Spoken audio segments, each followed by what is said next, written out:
Yeah. what are your coping strategies for um the thing, the Yeah. the The the election, disaster? the disaster.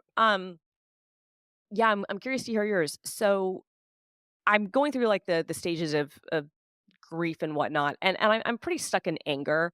Um, and but the like the focus of my anger is shifting, and which I feel like that's growth. So Mm. I kept so it was obvious to me on Tuesday night, fairly early West Coast time, what was happening. The same way that it was obvious to me in 2016. Then on East Coast time, like what was happening. And so I started having this sense of deja vu, and you see the numbers coming in, and you see like the polls, and like, look, there can always be upsets, but in general, they follow a typical standard. And like, and 2020 did as well, right? Like it was really close. The thing that was shocking about 2020 was Georgia. I mean, Arizona a little bit too, but Georgia, just the fact that we Yeah. didn't know, and it was so close, and that they had to do the recount, and that they had to do like the runoff for Senate, right? Like that was Thank you, Warnock. Yeah. yeah, exactly. And Stacey Abrams and all, my Yes, the people from Stacey Fulton Abrams. County. I'll tell you later why I think of Warnock first, but yes, thank you, all those people. Well, I mean, obviously he was the one running for Senate. So, Yeah, yeah, and she, had lost governor. So, which is still amazing that she was able to pull in so many voters. But like, yeah. we saw even before it got to that point, like we saw that it was close, and we saw, I mean, like virtually tied, and that it Mhm.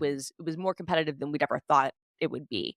And so that like 2020, it changed things, right? Like that was different, but like you knew early on that it was going to be like a tightrope, but like you felt good. Like 2016, though, I remember being like, this is bad. She's lost. And I felt the same exact way this time. And so I was, kind of tweeting about it and posting about it on Threads and posting about it on Mastodon and Blue Sky, because the world is awful. Yeah, And yeah, and so you have to be all those places, and all of them suck. yeah. And are and Twitter, the worst one, is the only one that is real time at all. I mean, Blue Sky, I God, guess, a little bit, but that's when like I miss Twitter the most, is things like totally, election night so much. totally. And but Elon has ruined it, and so it's like the worst people in the world are there, but yet the news is there too. So it's one of those fucking mixed things.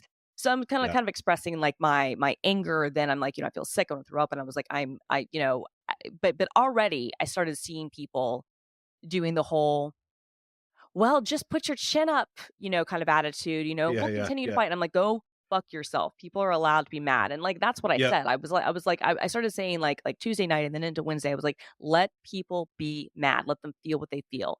I'm not even yep. saying be angry forever. And to be clear, I'm not saying don't be angry forever because I have some sort of sense of duty about like, oh, we all need to pick ourselves back up and do this and Yeah, this and yeah. this. No, it's because the anger, it can be fueling and it can be good for a time, but ultimately it can become toxic. And so my whole thing with the anger is purely selfish. It's like, as long as the anger works for you, be angry. But at a certain point, for most of us, anger is no longer a beneficial response, Yeah. and it winds up being hurtful. So when I say get rid of the anger, it's not for the other people. It's not to have peace for them. Like, fuck them. It's the same way I view forgiveness. Forgiveness is not for other people. It's for yourself. Yeah, You right. forgive so that you don't have to live with that, right?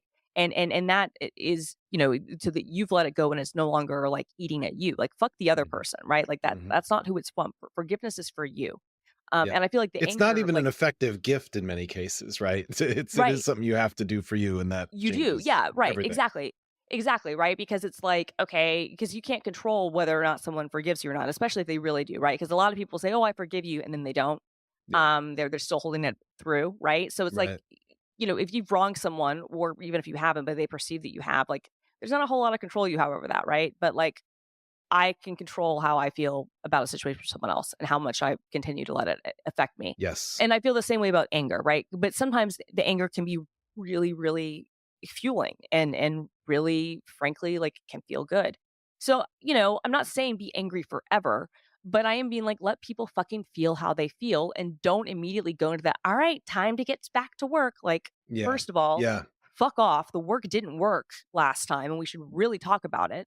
And there's enough blame to go around to everybody. But the people I want to hear from the least are the fucking resistance, like libs who have done jack shit for us, in my opinion, over the last 8 years. That's who I'm really kind of pissed at now because I'm Well, and like, it also feels like when people do that, it feels like it's like, are you actually talking to yourself? Because like otherwise, who are you addressing? Everybody? Like, right, what is this fight? I mean, give me a minute. right, right.